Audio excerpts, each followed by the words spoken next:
Poetry Center, bringing poetry to Paterson since 1980 at Passaic County Community College.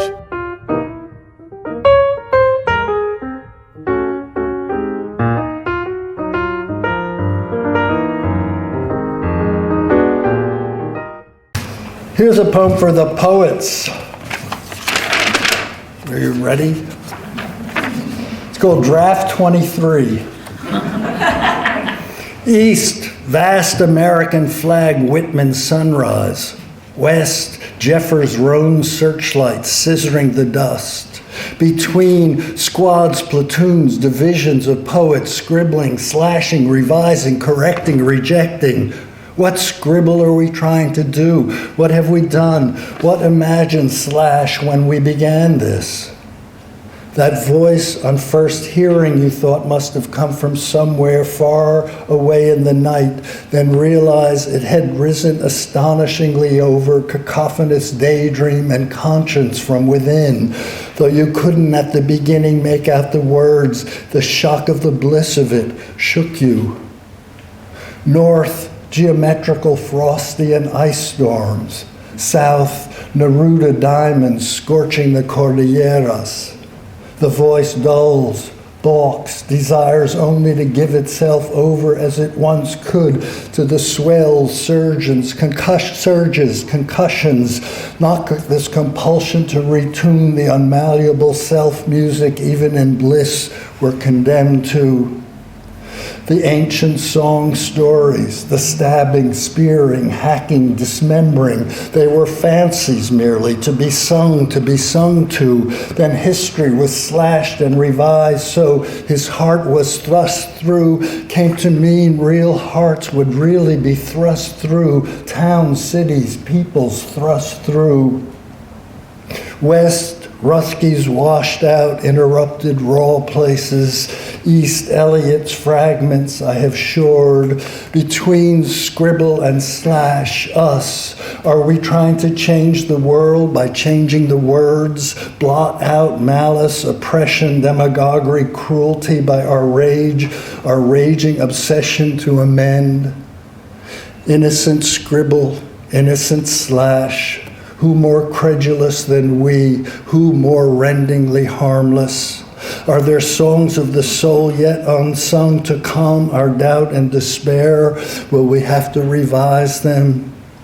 Oh, cut the sweet apple and share it. Sweet scribble, sweet slash. Oh, write the poem and share it.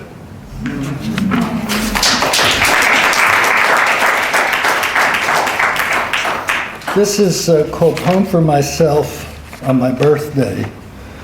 There's a reference in it to Josh Gladstein, who was Jacob Gladstein, who was a great Yiddish poet in New York. There's an anthology out recently called Sing Stranger, and it's an anthology of all the American Yiddish poets. And there were some really, truly great poets living in New York City after the turn of the century. I think Gladstein died in 1971, who were writing great poems, modernist poems, some traditional poems. And it's the strangest thing, they were writing in a language that was dying and all but dead, but they were still committed to it and still writing great stuff, which we should know more about. He's only incidentally in the poem, but I thought I'd give him a little. What? What is your book? It's a book, it's an anthology. I know the date of birth, though. Oh, I think he was born in 1896 and died in 1971, something like that. Is that important? Yeah. Poem for Myself, before my birthday. My birthday was a few weeks ago. The poem wasn't written really then, but it's coming at me again. Damn, like that elephant with its schoonering ears charging in Uganda. We were okay, we thought, in our rover, so it was a nice mix of scary and thrilling, plus a story to tell. That behemoth, wow, snorting a few yards off in the bush, waving its huge, crushing tusks, then rushing out at us, like my birthday. Like thinking of birthdays, this one, the next to last, and ouch, the last, all stampeding towards me like that most likely ill outlaw, ponderous looking, but so fast on his feet you can't even dream of dancing out of the way. Out of the way, step on the gas. Okay, we're out of there, safe. Wait though, I'm not safe. This time my birthday's a tractor trailer skidding sideways on ice and I'm noodling by on my bike, my darling old rally, and the whole frame's pretzeled around me. Happy birthday. Oh, please. My last happy was that first one with a party, gooey brown cake and 4 beautiful candles, and they're singing to me. Even now it seems worth having lost one of my not enough years. I love being sung to, and how not love that song, especially to you, to be you in a song. Now I'm often you to myself, you selfish bastard, you indolent slug. When did that happen? I see the Dalai Lama's birthday's here too. In his photo, he pumps a treadmill like a prayer reel and proclaims, boasts, admits, I visualize my death every day. I wonder if he's you to himself. Speaking of visualization, Josh Gladstein has a poem for my 200th birthday where he, quote, talks of words, unquote, with friends in the garden, then makes love to his, quote, soft, obedient maid, unquote. Very sweet, nostalgia for the future, ingenious device when your present's all but used up. But forget the Meshuggah future. I can't even get the past straight.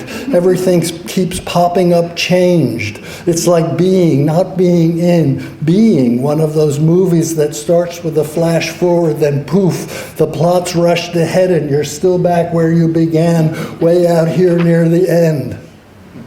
Did Gladstein's wife ever forgive him that succulent poem made? Catherine would go crazy. Catherine's my wife. No problem for the celibate Dalai Lama, though I bet there's been enough, quote, maids he could have, well, slept with, the way Gandhi slept with young girls when he was old, to keep warm, he avowed, as did King David. All those thank you notes to be written, those apology phone calls, you liar, you cheat. Happy birthday to me, Dalai Lama and me. By now that poor stricken elephant's probably dead. To him too, happy returns, and me spinning by on my bike singing, to you, oh, to you.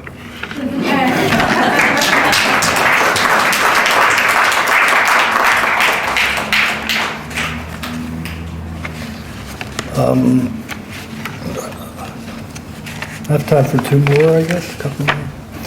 The day continues lovely. With fear and trembling, I studied my Kierkegaard. With sickness unto death, I contemplated with him my spiritual shortcomings. And it didn't occur to me until now that in the Kierkegaard I've read, he never takes time to actually pray. Odd. This isn't to question his faith, who dare, but his, well, agenda. All those intricate paradoxes of belief he devotes his time to untying, retying. Can it be that Kierkegaard simply forgets to pray? He's so busy untying, retying. I understand that. I have times I forget to remember I can't pray. Can't pray. This June morning, just after sparkling daybreak, and here I'm not praying. My 3 grandsons asleep on their mats on the floor of my study, shining all 3 more golden than gold, and I'm still not praying. Why aren't I? Even our dog Bwindi sprawled beside Turner, the youngest, Turner's sleep curled fist on her back. Why haven't I prayed about them?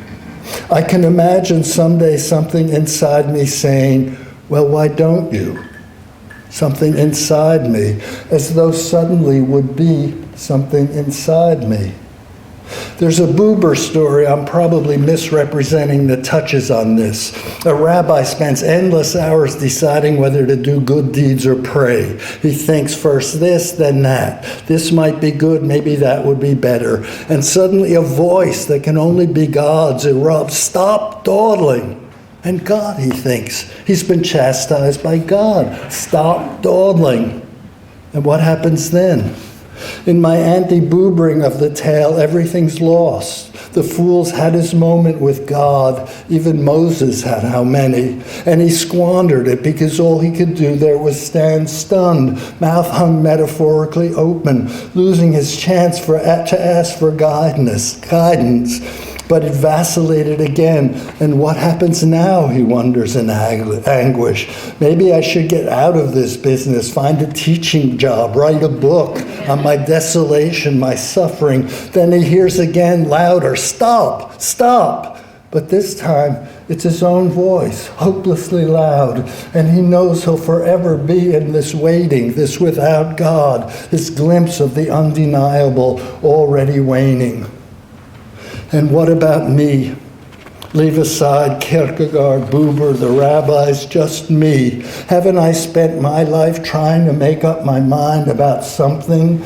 God, not God, soul, not soul. I'm like the binary kid, on, off, on. But isn't that what we all are? Overgrown electrical circuits, good, bad, hate, love. We go crazy trying to gap the space between on and off, but there is none. Click, click, left, right. Humans kill one another because there's no room to maneuver inside those minuscule switches. Meanwhile, cosmos roars on with so many voices we can't hear ourselves think. Galaxy on, galaxy off, universe on, but another just behind this one more out front waiting for us to finish. They're flowing across us, sweet swamps of being, and we thrash in them, waving our futile antenna. Turner's awake now. He smiles, stands. Windy yawns and stands too. They come to see what I'm doing. Turner leans his head on my shoulder to peek. What am I doing? Thinking of Kierkegaard, thinking of beauty, thinking of prayer. I'll stop there. Thank you.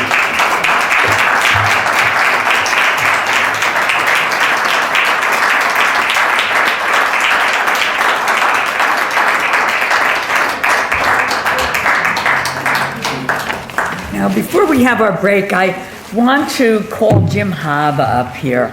I think that all of you know that Jim Haba started the Geraldine R. Dodge Foundation Poetry Program, and for 22 years he ran the program and organized the Geraldine R. Dodge Poetry Festival and the Clearing the Spring, Tending the Fountains workshops, and all these ideas about poetry and how to bring poetry to people in the way that rock concerts, in a way, had brought poetry to people. I think that attention needs to be paid to somebody who spends so many years trying to celebrate poetry and to bring poets together and to bring people to poetry. And so I decided that the Poetry Center was going to present Jim Haba with the Paterson Literary Review Award for lifetime service to literature, which I think he really deserves. And I think I stole a line from Arthur Miller's poem,